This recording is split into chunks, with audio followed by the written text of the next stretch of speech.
Everybody, this is Perch. Holy shit, you should see what I can see right now, which is going to get on the freeway.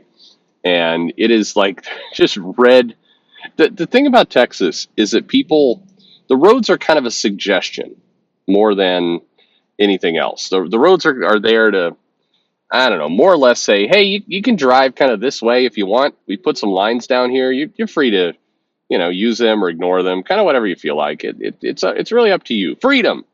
America. But people just, it is amazing. I'd love to know what's going through people's heads when they're like, you know what, screw it. I'm going the other direction. People just like do a U-turn, start driving down the wrong way, get into the median.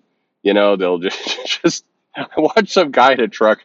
Yeah, I mean, picture like an on-ramp, and he just goes over the curb into the grass, down, just starts driving around down and where the floodwaters. I mean, it's batshit crazy. That's I guess all I can say.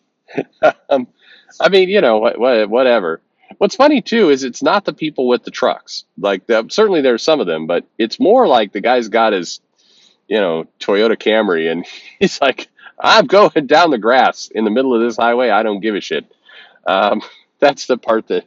So I'm looking at all these red lights, and there's some just at bizarre wrong angles, and you go, they shouldn't be pointing that way. That's not the that's not the way the traffic goes on this road. But anyway, that's where we are. Oh yeah, and then we do the California thing where motorcyclists can just like they don't have to obey anything. They're like middle, the side, but whatever. It's all good. Anyway, it's fun. Still a little bit better than Seattle's passive aggressive. You go, no, you go, no, you go, no, you go, where nobody goes. Mode of traffic, but still, you know, people say that doing the videos in the car is dangerous, and I'm sure that it is. But I, that's that's not on the top 10 list of things if I'm getting a wreck, there I know exactly why. It's going to have nothing to do with this channel. Anyway, speaking of which, let's go to a mail. As long as I'm not really moving. It says, hello, Perch. You are cordially invited to my November 17th summit in Vegas. Arby's, the final solution. Every- okay. Because it's gone too far. We'll keep it hush hush so they don't pee in our milkshakes. Brings new meaning to the phrase milkshake squad. Shit. I needed that laugh this morning. I passed a homeless guy the other day sitting outside of the Subway sandwich shop holding a sign that read, I tried indigestible meat, poor bastard. I tossed him a quarter and we exchanged an understanding nod. It's got to stop, Perch. It's got to stop. I'm telling you, big block of goo meat.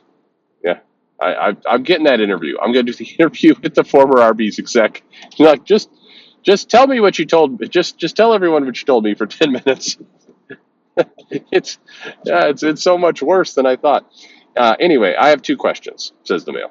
I have many questions, but this person emailing has two questions. First, do any DC heroes feel to you like they'd be better suited at Marvel and vice versa?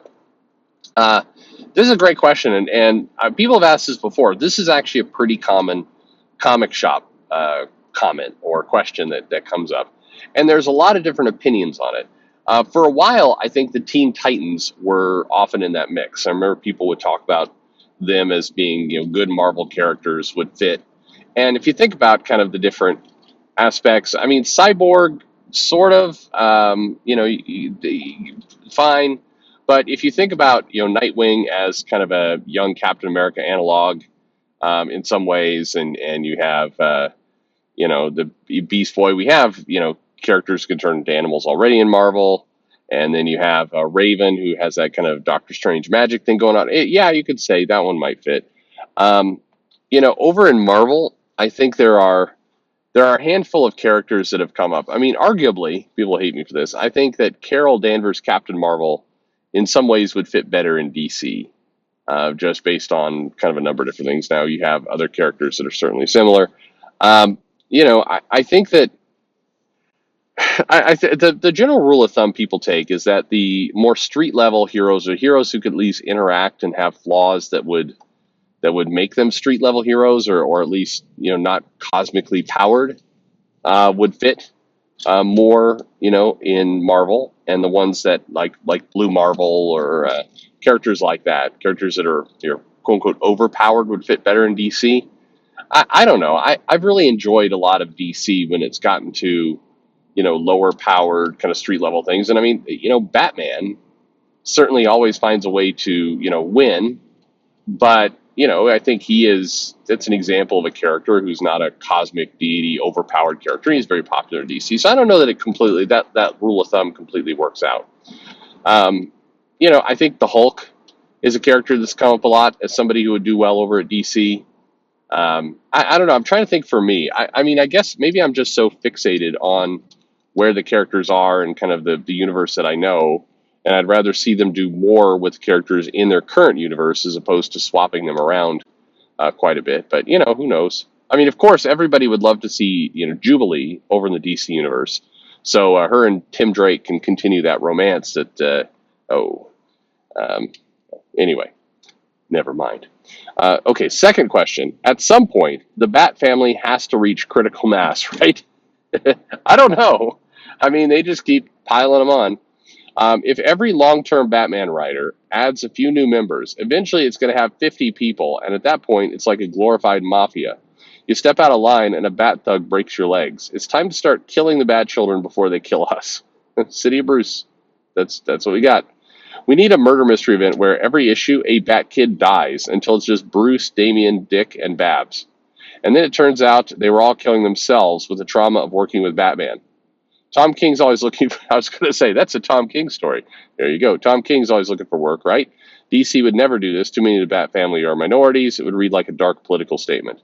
Well, and they make money off those characters. I think it's less the minorities and more just, even if it's less money than the core Bat characters, they still make money off them. So, they're not going to kill them off. But I wish there was a Batman kind of arc or era where we just had less. We just had, and in fairness, the Tom King run had mostly Bruce, and occasionally, people would wander in, but it was mostly Bruce and I guess and Cat. How could I forget? We had the Bat Cat. That was more or less what his run. It's Scott Snyder's run before that. We had the death of the family. We had some of those events, but it was primarily Bruce and some Alfred. It was dialed back. But DC in general has this problem. Like you have Flash family, Superman family, Batman family, Wonder Woman family, Green Lantern horde. We're slowly getting the Aquaman family. There needs to be we desperately need new characters. We need to stop creating. And it's funny because yes, I do believe we should have some of these characters get married, have children, etc., have an actual family. But we don't need this. There's 50 people. I'm inspired. I think that what it is that for whatever reason, in comic writers' kind of minds, a great story to tell is that some character is inspired by the legend and myth of Batman, and so therefore they've got to dress up like Batman. And so then we get another Bat family, we get another Bat person running around. Whereas, actually, I'll point in Tinian's defense, he did the Clown Hunter, somebody who, well, I don't know, he wasn't really inspired by Batman, I guess. I don't know. Look, I think that you could be inspired by a hero and then still come up with another identity. In fact, if you're writing for the kids, if you're writing for, this idea of what would millennials, what would teenagers, 20-year-old people do in that situation? They would take their own identity. They would make their own. They would not want to be they would find it, I don't know, not shameful, but it would be embarrassing to dress up like Boomer Batman. You would want to have your own thing. You would want to have your own. You wouldn't be a carbon copy. I don't know. I think that's always to me one of the goofier parts where it's like some kids like, I want to fight crime like Batman too. I'm going to dress up like Robin. It's like, but in real life, if that's what we're trying to mimic, they wouldn't do that. They would be their own person, right? Why would they? No, they would be their own person. They would say, I'm going to be, Beer Man or the Arby's Avenger or whatever. I drive by a giant Miller beer factory Sometimes, not every day, but sometimes I drive by one, and you can smell the beer in the air every now and then when you're going by. It's nice. Anyway, I actually don't go that way as much as I used to. So it's kind of out of the way, but used to do that. That was fun. Like smelling that beer in the morning, get you going. Anyway, back to mail. It says, I'm not racist, by the way. I hate that we have to say that. Let's just, you know what? I'm going to do this for all of you. I mean this. If you're listening to this right now, I'm just going to assume you're not racist. There you go. Blanket statement. I'm going to assume you're not racist. And I'm going to keep assuming that unless you say, like, I hate, Mexicans. Then I'm going to start to think you're racist. Okay, then I'm going to start to suspect. But until then, I'm just going to assume not racist. And then when you actually say, something like that, then I'm going to go back. All right, now I can call it. That'll be our little deal. All right. I for one, okay, back to me. I for one supported OJ's freedom. Okay, monster. I'm not saying he's innocent. Well, it's because he's not. He killed his wife. Just that I'd rather have him and not need him than need him and not have him. Okay. You're good. This letter is filled with good humor for me today. Hope you got a chuckle out of some of this, but don't think it was all a joke. Wait a minute. What are you saying about the racist? Okay, I'm just kidding. I don't know. So I'm curious to get the reactions to this. I'm curious. It's kind of two really big topics in one video, which is a shame. But, are there too many members of the Bat family? I mean, clearly yes, but let's hear what you have to say. And then the other one is, what characters would belong better in one universe or another? What do you think there? Maybe we'll see some responses to that second question. What characters belong in the opposite universe, and then we'll do a video reading some of those and talking about that, because I think that's always been a fun conversation in the comic shop when we've hit upon that one. Anyway, stay safe, and good luck on those Texas roads if you happen to be in Texas. If not, don't come to Texas. It's a nightmare of roads. Freedom, y'all. Anyway, by the way, I don't get the Texas, y'all. I don't get it. That's a common thing. People come up every now and then, they're like, yeah, I guess it's like Florida, right? Crazy. I guess that's what it's supposed to mean. I don't know. I'm in the store the other day and just buying, groceries, and I go, wow, this is pretty expensive. And the guy's like, yeah, Texas, y'all. And I'm like, that doesn't that answer doesn't mean anything compared to, like, I don't know what that has to do with anything. Anyway, there we go. Thanks for listening.